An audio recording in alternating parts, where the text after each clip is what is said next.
Alma Henry was 36 when everything she thought she understood about her family collapsed in a single evening. 3 weeks earlier, her father had looked straight at her and said, with chilling certainty, "Do not bring your fisherman to my retirement gala. My colleagues from Titan will be there. I won't have any embarrassment." In the end, she came alone. She sat at table 19, tucked near the kitchen doors at the back of the grand ballroom, smiling through every speech, every toast, every polished tribute, as the room celebrated her father's 42-year career at Titan Maritime Defense Systems. Then the CEO stepped to the podium, asked for the lights to be lowered, and projected a single photograph on the enormous screen behind him. It was a picture of her husband, Jesse. Alma watched her father's hand freeze in midair, his drink suspended inches from his lips. 230 people sat in that room, and not one of them realized they were about to stand and honor the very man her father had ordered her to leave behind. To understand how it came to that, you have to go back years earlier, to a Tuesday morning in June of 2014. Alma met Jesse at Ocean Beach Pier at 5:48 a.m. She was 24 then, finishing her first year of teaching English at Lincoln High. She hadn't slept well and had driven down to the water to clear her head. Jesse was already there, standing beside a tackle box with a coffee cup in hand, staring out at the sunrise as if he were searching for something beyond the horizon. Alma asked if he always came that early. He looked up, dark-haired, quiet, maybe 26, and answered, "Only when I can get away from base." She asked, "Base?" And he replied simply, "Naval Amphibious Base Coronado." He didn't explain further. Alma sat beside him anyway. Maybe it was reckless. Maybe it wasn't the smartest thing to do. But something about the way he looked out at the ocean made her feel he was someone who understood the need to be near water when the world inside your head was too loud. They talked for half an hour. He revealed almost nothing about himself. She told him about teaching Shakespeare to teenagers who wanted absolutely nothing to do with it. He smiled at that. He listened carefully. He asked the kind of questions that made her feel heard. When she stood to leave, he asked if she'd be there the next morning. She was. They repeated that quiet ritual for 3 weeks before he finally asked her to dinner.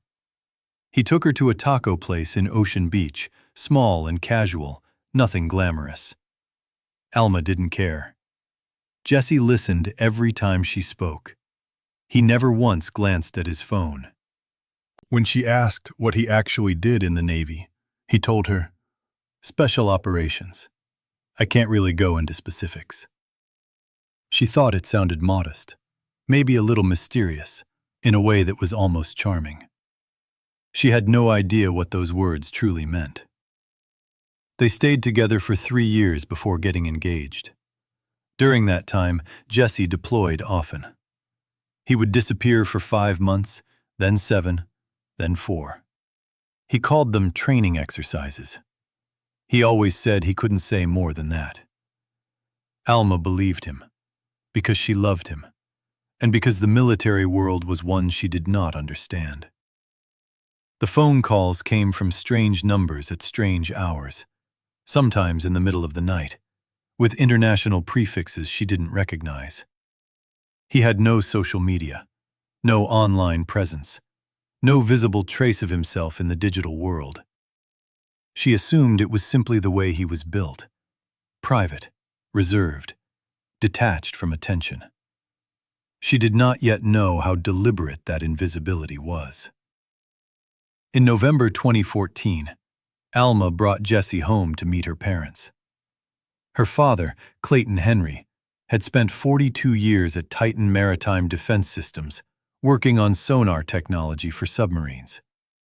Her mother, Eleanor, was gracious in the practiced, polished way of a woman who had spent decades hosting the right people in the right rooms. They lived in La Jolla, in a coastal home with an ocean view worth more than $2 million. Alma and her brother Daniel had been raised to believe in work ethic, integrity, education, achievement, and discipline. Those were the words always used in their house. But over time, Alma had come to understand that her parents also had very particular ideas about what those values looked like when worn by other people. The dinner that night was outwardly cordial. Jesse came in a pressed button-down shirt. He brought wine. He called her parents sir and ma'am. Predictably, her father wasted little time before asking the question that mattered most to him. "So, you're in the Navy," he said as he cut into the roast Eleanor had prepared. "What exactly do you do?" Jesse answered calmly. "Special operations, sir. Can't really talk about specifics." Her father smiled, but it was the sort of smile that never reached his eyes. "Right," he said. "Classified." The skepticism in his tone was unmistakable. He did not believe Jesse was withholding information because his work was sensitive. He believed Jesse was being vague because he had nothing impressive to say. Eleanor was gentler, but not less dismissive. "It's wonderful that you serve, Jesse," she said. "Do you know what you'll do after?" "After what?" Alma remembered wanting to ask. "After the military? After this phase? After he stopped doing something temporary and found what they would consider a respectable future?" Daniel pulled Alma aside later and said, "He seems solid, but he's hiding something, right? He's too calm." Alma defended him. Daniel shook his head and said, "No, it's more than being private. He looks like somebody who's seen too much." At the time, none of them knew just how accurate that instinct was. Jesse deployed again in November of 2016. He told Alma he'd be back by Valentine's Day. But February came and went. She heard nothing for 6 weeks. When he finally called toward the end of January, his voice sounded different. Worn down, hollow, drained in a way no amount of sleep could repair. Alma asked if he was okay. He brushed it aside and asked about school instead. He always redirected the conversation away from himself. She told him her students were reading To Kill a Mockingbird. He asked if they understood why Atticus defended Tom Robinson when the whole town turned against him. Alma told him some of them did. Jesse said quietly, "That matters. People need to understand why someone stands alone." At the time, it had sounded like an interesting comment. Later, she would realize it was something much deeper. 5 weeks after that, on March 15, 2017, he called again from an unfamiliar number and said, before she could even speak, "I'm okay. I got hurt, but I'm okay. They're sending me home." He returned in mid-March. His left shoulder was bandaged. He couldn't raise his arm properly. She saw new scars she had never seen before, multiple jagged marks that looked like shrapnel wounds. He refused to discuss what had happened. He started physical therapy at Naval Medical Center San Diego 3 times a week. At night, he woke drenched in sweat, silent, rigid, and unreachable. In June, despite all of it, he proposed to Alma on the same pier where they had met. The ring was simple, silver, understated, exactly like him. 2 weeks later, he told her the Navy would be medically discharging him in April. The injury had made it impossible for him to meet the physical demands required for his role. After 12 years, he was being forced out. "I don't know what comes next," he told her. "I only know I want to marry you." When Alma told her parents they were engaged, her mother's first response was not joy, but doubt. "Are you sure, sweetheart?"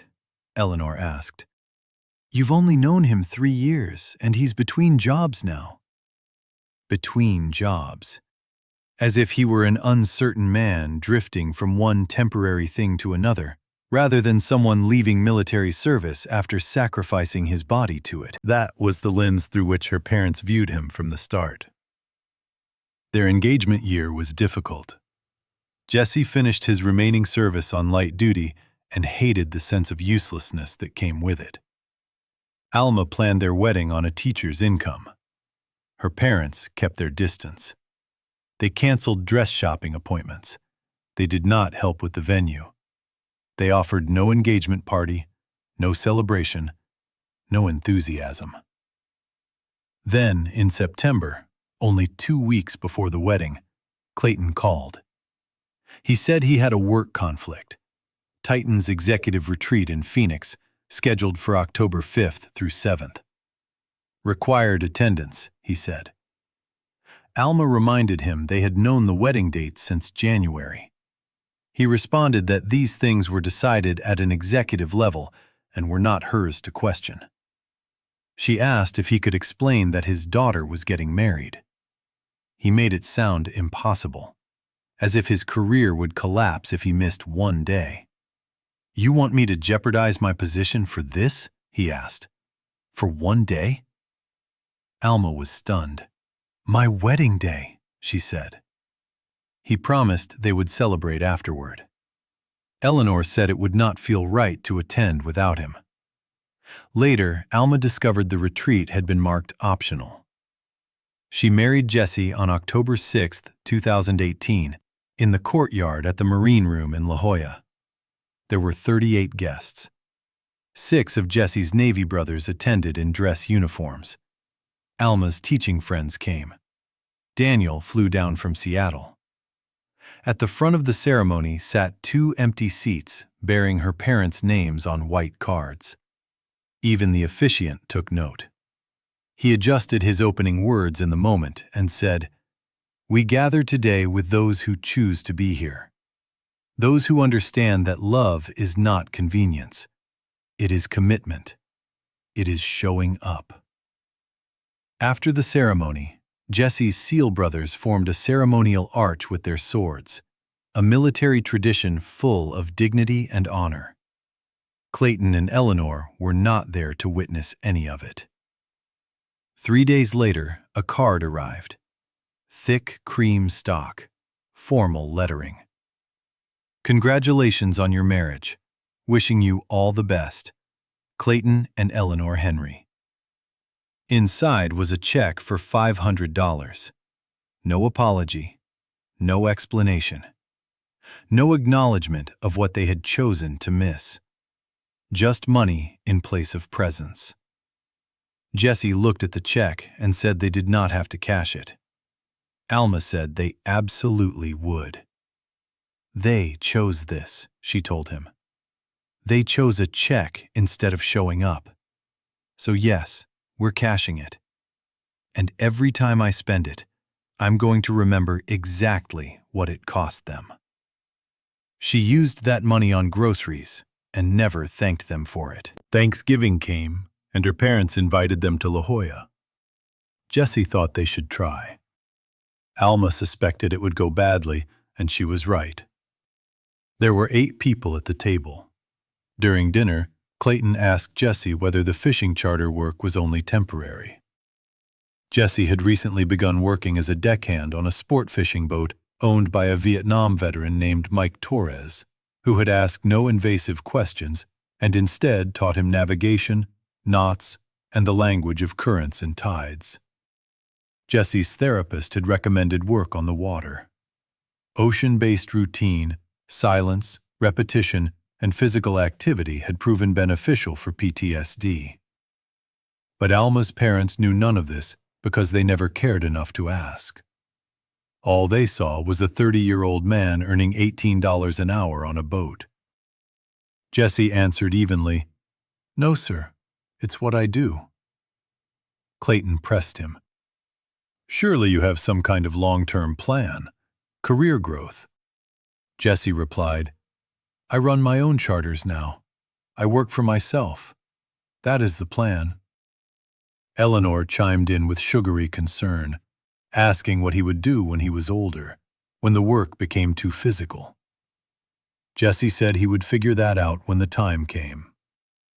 Later, while washing dishes, Eleanor drew Alma aside and said, "I know you love him, but do you ever wonder whether you settled?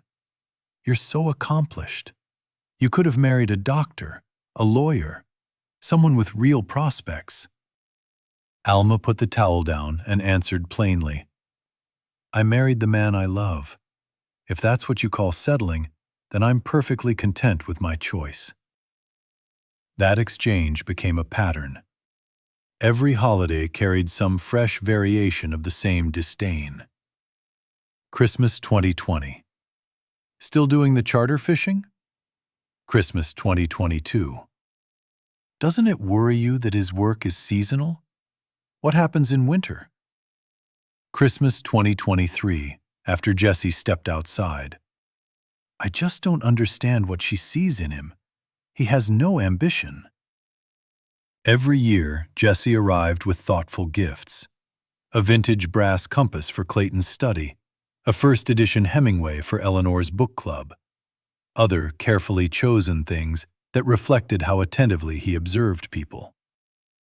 They accepted the gifts politely and never spoke of them again. What Alma's parents did not know, what they never took the time to ask about, was what Jesse had been building while they dismissed him as a fisherman. In May 2020, during the isolation of the pandemic, he began taking struggling veterans out on his boat free of charge. Men who were unemployed, isolated, unraveling, or hanging on by a thread. He taught them basic maintenance, let them work in silence, connected them with jobs at marinas, boat builders, and fishing operations. By 2021, he had formalized the effort into a nonprofit, Tidewater Veterans Transition Program. It partnered with the VA, several marinas, and 2 boat-building companies. By 2026, the program had helped 85 veterans secure stable employment or housing. 92% remained employed after a year. Every participant reported a reduction in PTSD symptoms. 0 suicides.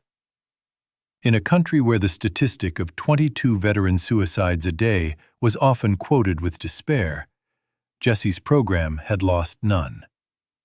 He personally poured $18,000 a year from his charter income into keeping it alive. Fuel, equipment, bait, insurance, emergency needs, whatever it took. He kept a binder with names, photographs, progress updates. He answered late-night calls from men who didn't know who else to contact. Her parents had no idea because they never looked past the boat, the rough hands, the smell of diesel, the working-class life that did not fit their definition of achievement. On July 19, 2024, Jesse was running a charter for a family visiting from Scottsdale when, around 2:30 that afternoon, he spotted someone in trouble in the water near the Point Loma tide pools. A teenage boy had been caught in a rip current and was going under. Jesse cut the engine, dove in fully clothed, reached the boy, and dragged him to the rocks. The kid was terrified and had taken on water, but he lived. The father, frantic and overwhelmed, tried to thank Jesse, tried to pay him, tried to hand him a business card so he could at least remain in touch. Jesse refused it all. He said only one thing: make sure he learns to read the current. Rips are no joke out here. Then he climbed back onto his boat and continued the charter as though nothing significant had happened. The father was Patrick Sullivan. The boy was Austin, his 16-year-old son. Patrick happened to work at Titan Maritime and had been one of Clayton Henry's closest colleagues for 2 decades. Afterward, Patrick tried to find the man who had saved his son. He searched marinas. He asked about charter captains named Jesse around Point Loma, but there were too many.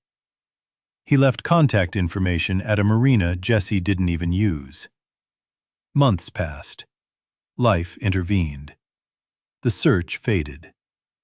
Patrick told people the story, but never mentioned it to Clayton in any meaningful way. He kept it mostly private because it had been such a close call. Alma knew none of this. That night, Jessie had mentioned the rescue in passing. "Anything interesting happened today?" she had asked. "Pulled a kid out of the water," he said. "He's fine." That was all. Then, in September 2025, Jessie received a call from Titan Maritime Defense Systems. The company was launching a corporate social responsibility initiative centered on veteran employment and mental health. While researching credible local programs, Titan's HR team had been referred by the VA to Tidewater. They investigated thoroughly.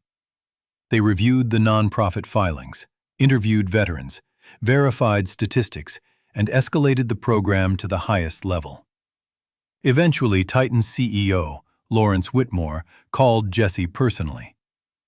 Titan wanted to partner with Tidewater. The company offered $1.2 million over 3 years and wanted Jessie to come on full-time as program director. Jessie negotiated differently. He agreed to accept the funding, but refused to leave the water. "The work happens on the boat, sir," he said. "That's where they heal. I'm not leaving the boat."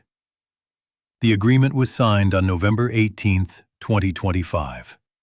$400,000 per year for 3 years. Jessie took only $65,000 annually as salary and directed the rest toward expansion, a second boat, staff support, equipment, and infrastructure. Titan embargoed the public announcement until March 2026 because they wanted to unveil it at a major company function. Jessie did not ask which one. He had no idea it would be Clayton Henry's retirement gala. The invitation arrived on January 10th. Heavy cardstock, gold-embossed logo, formal wording. Alma assumed she and Jessie would attend together because it was her father's retirement, and because, despite everything, there were still lines she believed family would not cross. She filled out the RSVP for 2. Then, on February 19th at 8:47 p.m., her phone rang. It was her mother, sounding uneasy. Eleanor said Clayton needed to talk about the gala. Alma's stomach tightened. Her father came on the line. "I need you to come alone," he said. Alma thought she had misheard him. He repeated it more directly. "Jessie is not appropriate for this event. My colleagues will be there, admirals, the CEO. This is the culmination of my career. I need you to understand how this looks." Alma asked, "How what looks?" He said, "Your husband, the way he presents, the fact that he works with his hands. These are people who've spent their lives in boardrooms. I don't think he would be comfortable." Alma answered, "You mean you wouldn't be comfortable?" He told her not to make it difficult. "Come alone or don't come. That's the choice." She hung up. When Jessie got home that night, just after 11, she told him what had happened. He shocked her by saying she should still go. It was her father's retirement, he said. She was his daughter. She should be there. Alma refused. She said going without him would mean accepting their contempt. The argument that followed was the first real one they had ever had. Jessie insisted it wasn't about winning or losing. He said he knew exactly who he was and did not need Clayton Henry's approval to validate it. Alma, however, was furious. She did not want their marriage treated like an inconvenience that could be set aside to preserve appearances. They went to bed unresolved, both awake for much of the night, separated by anger and hurt they didn't yet know how to bridge. 4 days later, Alma made her decision. She would go alone, not because she agreed, and not because she accepted her parents' terms, but because she needed to see with her own eyes exactly what they valued above her husband. She texted her father to say she would attend. Her mother replied within an hour, "Thank you for understanding, sweetheart." Alma did not answer. March 8th arrived. Jesse woke before dawn, as he always did, for an early charter. Alma slept badly and spent the day wound tight with dread. At 3 in the afternoon, she began getting ready. She did her hair, put on makeup, and wore a black dress she had ordered online for $220. It was elegant, understated, and entirely her choice. She did not ask Eleanor's opinion. Jesse came home at 2:15, smelling like ocean salt and diesel fuel. He stopped in the doorway when he saw her and said, "You look beautiful." Alma answered, "I feel like I'm betraying you." Jesse told her she wasn't. "You're their daughter," he said. "You're allowed to love them even when they're wrong about me." He zipped her dress, kissed her forehead, and when she got into the car, he leaned through the window and said, "If you need to leave early, text me. I'll come get you. No questions." The drive to Hotel del Coronado took 23 minutes. Alma handed over the keys to her 2019 Honda CR-V and watched the valet line fill with luxury cars. Inside the grand ballroom, 230 guests shimmered under chandeliers. Men in tuxedos and dress uniforms, women in formal gowns, jewelry catching the light, expensive laughter floating from every cluster of conversation. She found her parents near the entrance. Eleanor saw her first and hugged her with a kind of restrained relief that Alma could not mistake. "You look beautiful," she said. "I'm so glad you came." Glad you came alone, Alma thought. Clayton kissed her cheek and introduced her to Lawrence Whitmore, the CEO. Whitmore had silver hair, the controlled confidence of someone accustomed to command, and the kind of presence that made other people shift when he entered a room. "Wonderful to meet you," he told Alma. "Your father speaks very highly of you. Are you here with family?" Alma answered, "Just me tonight." Her seat was at table 19 in the far left rear corner of the ballroom, beside the service doors where waitstaff moved in and out. About 75 feet away, her parents sat at the head table with admirals, executives, and the CEO. At her table were mid-level Titan employees she had never met. They asked polite questions. One woman from IT asked if Alma worked for Titan. She said no. She was Clayton's daughter. Another asked whether her husband was there. Alma said only, "He had to work." She spent cocktail hour watching her father move through the room like a man completely at home in his own mythology. Handshakes, back slaps, measured laughter, mutual admiration. Patrick Sullivan clapped him on the shoulder. Admirals nodded respectfully. This, Alma realized, was the world her father had always chosen first. She was merely visiting it. Dinner was served. Filet mignon, elegant sides, wine poured with perfect timing. Alma barely touched her food. At 7:30, Lawrence Whitmore stepped to the podium and called the room to attention. He spoke about Titan's legacy, about innovation, about loyalty, about leadership. Then he introduced the evening's honoree. "Clayton Henry represents the absolute best of Titan Maritime," he said. 42 years of vision, service, and innovation. His work on the Trident sonar upgrade alone has protected countless sailors. The room rose in applause that lasted 31 seconds. Clayton stood, gave a modest smile, and raised a hand in acknowledgement. Alma stood too, though more slowly than everyone else, her body moving out of habit rather than feeling. The first formal tribute came from Titan's COO, Mitchell Harrove, who told a story from 2008 about a sonar systems failure on a submarine at sea.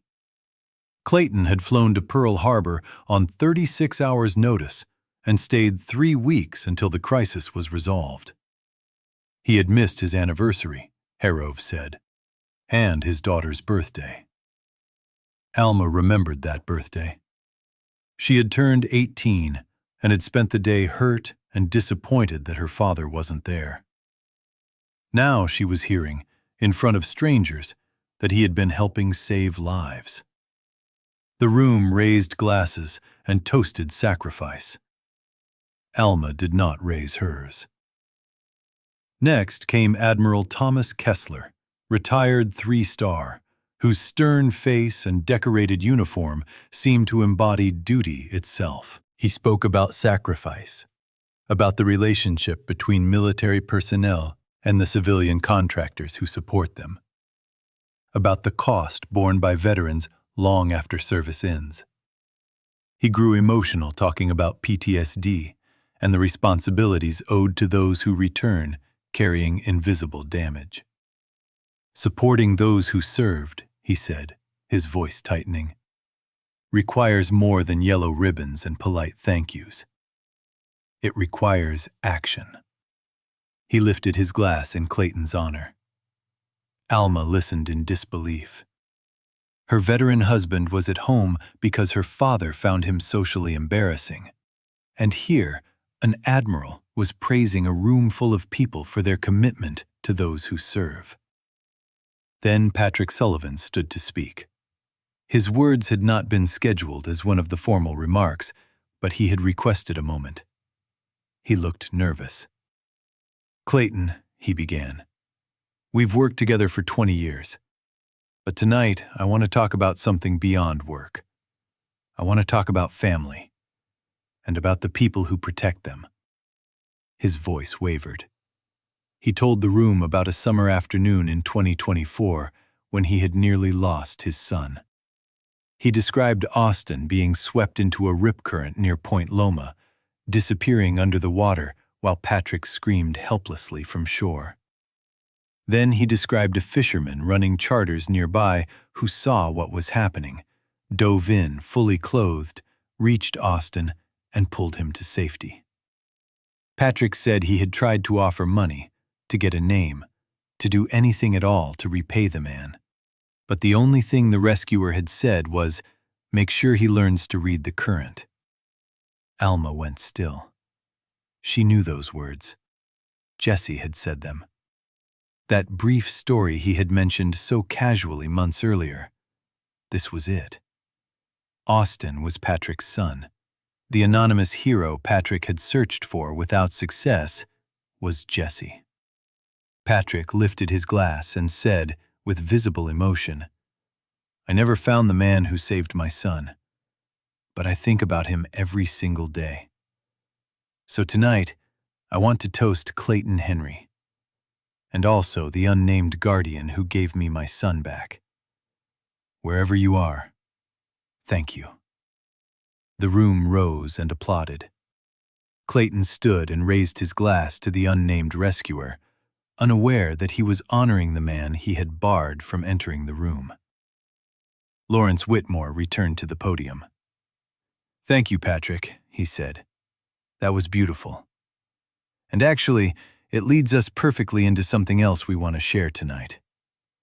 The screen behind him changed. Blue lettering appeared. Tidewater Veterans Transition Program, founded 2020, San Diego, California. Whitmore spoke about veterans who returned home and struggled in silence. He repeated the devastating national statistic: 22 veteran suicides a day. Then he said Titan intended to help change that. The next slide displayed Tidewater's numbers. 85 veterans placed in stable employment or housing. 92% still employed after 12 months. 100% reporting improved PTSD symptoms. 0 suicides. A murmur spread across the ballroom. Whitmore repeated the word 0, letting its weight settle in. In a community so often measured by losses, Tidewater had lost none. Then the slide changed again. A professional photograph of Jesse filled the screen. He wore a button-down shirt. His expression was steady and serious. Beneath the image were the words, Jesse Brennan, founder and director, U.S. Navy SEAL, 2006 to 2018. Purple Heart recipient, 12 years of service. Alma's mother turned toward her. Clayton's hand froze halfway to his mouth, glass suspended. Whitmore continued, completely unaware of the bomb he had just detonated in the Henry family. Jesse Brennan is a 12-year Navy veteran, he said. SEAL. Combat deployments. Purple Heart. He knows exactly what these men are facing, because he lived it. The whispers in the ballroom sharpened. Some recognized the name. Some recognized the face. Patrick Sullivan stared at the screen as realization hit him.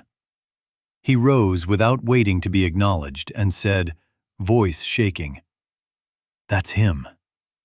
That's the fisherman. That's the man who saved Austin." Silence fell like a dropped curtain. Whitmore paused, startled. Patrick repeated himself. July 2024. Point Loma. My son. That is the man who saved him. I've been trying to find him for 2 years. He looked from the screen to the audience as if trying to reconcile the rescuer he remembered with the decorated veteran and non-profit founder now being honored before him. He's been doing all this, Patrick said, and I didn't even know his last name. Whitmore recovered and nodded. That is exactly who Jesse Brennan is, he said. He does not do this for recognition. The presentation moved to testimonials. Photographs of real veterans appeared with their stories. Tyler Dawson, Marine Corps, said Jesse had given him a reason to wake up in the morning. Alma recognized Tyler instantly. He had stood at their wedding. He had visited them at Christmas in 2022. He had called Jesse Senior Chief, and her parents had once casually wondered whether that was some boating term. Another veteran, Brandon Cole, said Jesse found him when he was 3 days from homelessness and gave him both a job and a future. Then a video began to play. It ran about 90 seconds. There were shots of boats cutting through early light, of men working quietly with lines and equipment, of Jesse teaching by doing rather than by talking. Veterans spoke over the footage. One said, Jesse never promised life would magically become easier. He just showed you the next knot to tie, the next task to handle, the next hour to get through. Jesse himself never once spoke on camera.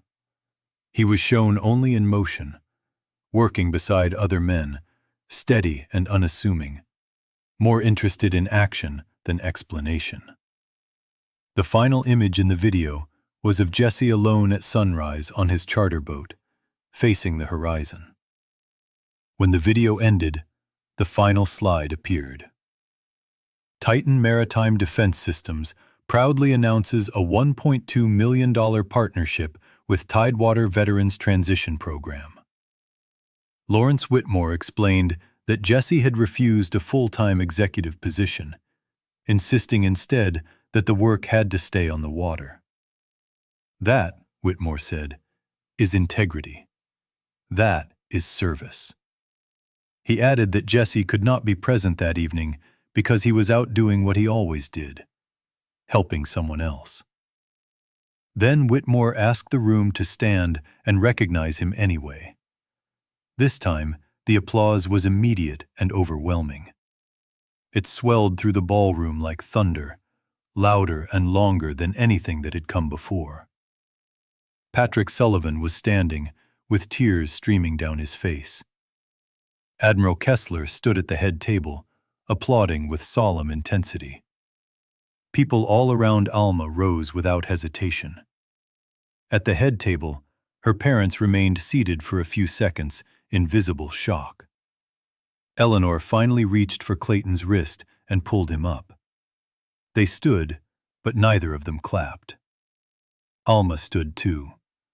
She looked directly at her mother, and Eleanor's face seemed to fold inward under the weight of what had just been revealed. The ovation lasted 43 seconds. By the time it ended, the room had changed. The energy no longer belonged to Clayton Henry's retirement. People whispered openly. Phones glowed as guests searched Jesse's name and Tidewater online. Whitmore announced that Clayton would now speak, but the emotional center of the evening had shifted completely. At Alma's table, someone turned to her and asked, stunned, "Wait, you're married to him? To Jesse Brennan?" Alma said yes. Another person asked if he was there. Alma answered, clearly enough for others to hear, "No, he wasn't invited." The table went silent. "What do you mean he wasn't invited?" someone asked. Alma said, "I came alone. You'd have to ask my father why." Across the ballroom, Eleanor stood abruptly and made her way toward table 19. When she arrived, she tried to pull Alma aside and whispered, "We didn't know. Sweetheart, we had no idea." Alma did not lower her voice. "You never asked," she said. Eleanor begged her not to do this there, not in that moment. Alma said, "Why not here? Everyone else just learned who Jesse is. Why shouldn't you?" Eleanor told her that Clayton wanted to speak with her. Alma replied, "I'm sure he does." Then Eleanor returned to the head table. Clayton's retirement speech that followed was visibly shaken. His voice trembled. He thanked colleagues and spoke about his 42 years at Titan, but his concentration was gone. At one point he said, "Family means everything," and the phrase snagged in his throat. He looked toward Alma. She turned away. His speech lasted 7 minutes when it should have gone 12. The applause afterward was polite and brief. 14 seconds. Nothing like what Jesse had just received from the same room. Alma stood and began walking toward the exit. In the hallway, Patrick Sullivan caught up to her first. He looked devastated and grateful all at once. "Alma, I am so sorry," he said. "If I had known Jesse was your husband, I would have made sure he was in that room." Alma told him it wasn't his fault. Patrick seemed horrified that he had just told Jesse's story in front of the man's father-in-law without anyone realizing the connection. "Your father really didn't know?" he asked. Alma said, "He never bothered to learn anything about Jesse." Patrick handed her his business card and wrote his cell number on the back. "Please tell Jesse I've been trying to find him," he said. "Please tell him thank you, and tell him I'm sorry." Not long after that, Admiral Kessler approached. He introduced himself and said he had known of Jesse's reputation from the Navy, though they had served in different commands. Men like Jesse, he said, were rare. When Alma explained that Jesse had not been invited, Kessler's face hardened. "That is shameful," he said. "With all due respect to your father's career, that is goddamn shameful." Over the next 15 minutes, several more people stopped Alma in the hallway. One engineer said Jesse had helped his cousin. A woman said Jesse had found work for her nephew. A Navy lieutenant said he had heard Jesse's name spoken with respect in military circles. Tyler Dawson, one of Jesse's old brothers from the teams, was there as well. He hugged Alma and muttered, "Your parents are idiots." At 8:46 p.m., Alma saw her father coming down the hallway toward her. She turned toward the coat check. He caught up just before the exit. "Alma, wait, please." She stopped, but did not face him until he said the words that broke whatever fragile restraint she still had. "I had no idea about the Navy," he said. "The program, the rescue. If I had known he was a SEAL." Alma turned then and cut him off immediately. "Stop," she said. "Stop saying, 'if you had known.' You should have asked. You should have wanted to know who I married, not what his accomplishments were. Who he is should have mattered." Clayton said he thought he was trying to protect her. "From what?" Alma asked. "From a good man? From someone with integrity? From a person you decided had no future because his life didn't look like yours?" He asked to make it right. Alma told him he couldn't. "Not tonight," she said. "Maybe not ever."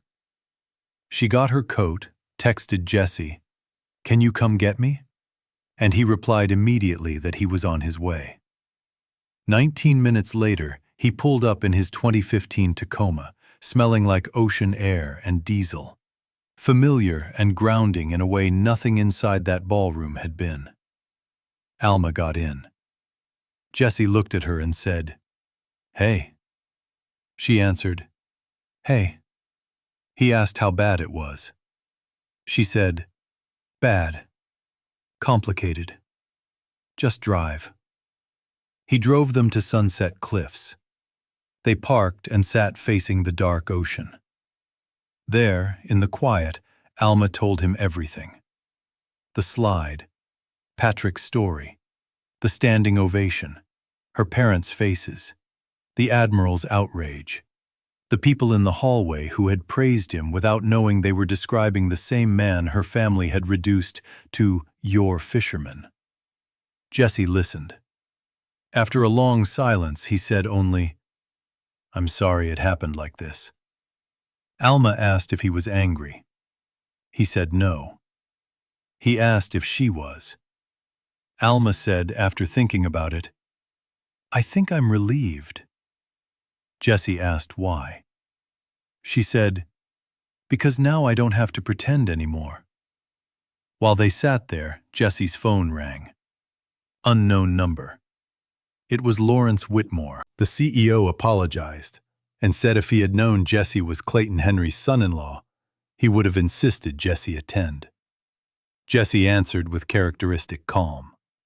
"With respect, sir, I'm not your partner because of who I'm married to." Whitmore agreed, but still said Jesse should have been there. Jesse replied, "I was where I needed to be." They got home after midnight. Jesse held Alma until the shaking left her body. The next morning, she woke to 13 missed calls. 4 voicemails were from her father, moving from apology to confusion to desperation. 1 was from her mother, crying.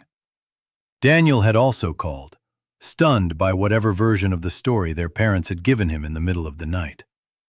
Alma deleted every message except her brother's. Jesse had messages too, including an email from Patrick Sullivan sent at 2:14 a.m. It was nearly 1,000 words long. Patrick described the rescue, his search, his gratitude, his astonishment at discovering Jesse's identity and the work he had been doing ever since. He thanked Jesse for saving Austin and for saving others like him. Alma read the email 3 times and cried every time. On Monday, she went to school and taught her classes. A student asked if she was okay. She said she was just tired from a long weekend. That day, her class was studying To Kill a Mockingbird, Atticus Finch, standing alone for what was right, judged by people who never tried to understand him. The irony was impossible to miss. After school, her friend Rachel cornered her and demanded to know what had happened. Alma told her everything. Rachel was furious. "That's cruel," she said. "Are you going to forgive them?" Alma answered honestly. "Maybe, but not because they want me to. Only if I decide I do." That evening, she sent her father a message. She said she would meet with him, but not at their house and not that week. 3 weeks passed. Her parents texted every few days, careful, respectful, never aggressive, always ending with some version of, "We love you. We'll be here whenever you're ready." Meanwhile, Jesse's program received attention from NPR and Military Times. He refused all personal interviews. "Feature the program, not me," he said. On March 31st, Alma texted her father and set a meeting. Tuesday, April 1st, 10 a.m., Better Buzz in Pacific Beach. Just Clayton and Eleanor, no one else. She arrived on time, ordered her own iced latte for $4.75, and found her parents already waiting. They had come early. Alma sat without hugging either of them. Clayton opened his mouth, but she stopped him. "I'll speak first," she said. He nodded. Alma told them plainly why she was there. Not to comfort them. Not to make them feel better. Not to erase what they had done. She was there because they were her parents, and she needed to decide what sort of relationship, if any, would continue from this point forward. They apologized. They said they had been wrong. Deeply, completely, shamefully wrong. They said they had not known about Jesse's service, his program, or the rescue. Alma let them finish, and then answered with the truth they still had not fully grasped. "You keep apologizing for not knowing he was a SEAL," she said. "That is not the problem." Clayton asked what the problem was then. Alma said, "The problem is that you never wanted to know him at all. You saw a fisherman and decided that was enough information. You never asked what kind of man he was. You never cared what he valued, what he had given, what he had survived. He didn't hide from you. You ignored him." For 47 minutes, Alma laid it all out. The pattern, the wedding they skipped, the holiday comments, the real work remarks, the way they had treated her marriage like a phase she would eventually outgrow. She reminded them of Christmas 2022, when Tyler Dawson had visited and called Jesse Senior Chief. Alma said, "You asked if that was a boat thing." Eleanor went pale. Alma continued, "The information was in front of you. You never asked because you didn't want to know anything that might contradict the story you had already decided to tell yourselves." Clayton asked what they could do. Alma said, "Stop trying to fix it. Start trying to understand it." She set clear terms. She would remain in contact, but the relationship had changed. They did not get to pretend the gala had not happened. They did not get to suddenly admire Jesse because they now knew his credentials. If they wanted any place in her life, they would have to earn it, honestly and slowly. She told them that if they wanted to apologize to Jesse, they could contact him directly. She would not serve as intermediary. "His number hasn't changed," she said. "I'm not your go-between anymore." Before she left, they asked when they would see her again. Alma said she did not know. That was the truth, and they accepted it. She drove home, sat in the car for 5 minutes, breathed through the ache in her chest, and texted Jesse. "It's done. I'm okay. Coming home." He replied within 40 seconds. "Good. I'm proud of you. I'll put coffee on." When she arrived, there was a package waiting at the door. Inside was a framed photograph. Someone had taken a picture of the projection screen during the gala at the exact moment Jesse's slide had been displayed. In the foreground, slightly blurred, was the back of Alma's head as she stood during the ovation. Tucked into the frame was a handwritten note from Patrick Sullivan. "Thank you for standing. This is the man who gave me my son back. I will never forget him." Alma showed it to Jesse. He studied the photo quietly and then said, "You stood." She answered, "I did." Jessie nodded. Even when they didn't. That mattered. Alma said, "I know." 5 days later, on a Sunday morning, Alma joined Jessie on the boat for the first time in months. He was taking out a new veteran named Connor, 25, recently discharged from the Marines and clearly struggling. Alma stayed mostly to the side, simply watching. Jessie showed Connor how to tie bowlines, coil rope, read wind and current. They barely spoke. After half an hour, Connor's shoulders lowered for the first time. Eventually, he asked Jessie why he did this, why he took out men like him for free. Jessie answered, "Because somebody once did it for me." Connor asked who that person had been. Jessie said, "Doesn't matter. What matters is you're here now. You're trying. That's enough." Watching them, Alma understood something with a force that left no room for doubt. This was who Jessie had always been. He had not changed because a ballroom full of important people finally recognized him. He had not become more worthy because a title or a photograph or a grant had validated him. He had been this man from the beginning. The only thing that had changed was that Alma had finally stopped looking at him through the lens her parents had handed her. They returned to the marina at 10:15. Connor thanked Jessie and left with a schedule for the following week. On the walk back to the truck, Alma reached for Jessie's hand. He looked over at her. She said quietly, "I see you." Jessie gave the smallest smile and replied, "I know. I'm sorry it took them so long." Alma shook her head and said, "You saw me the whole time.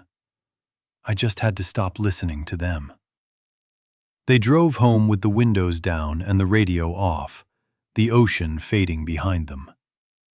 Alma thought about her parents, about the calls they would keep making, the gestures they would offer, the slow and painful possibility of growth.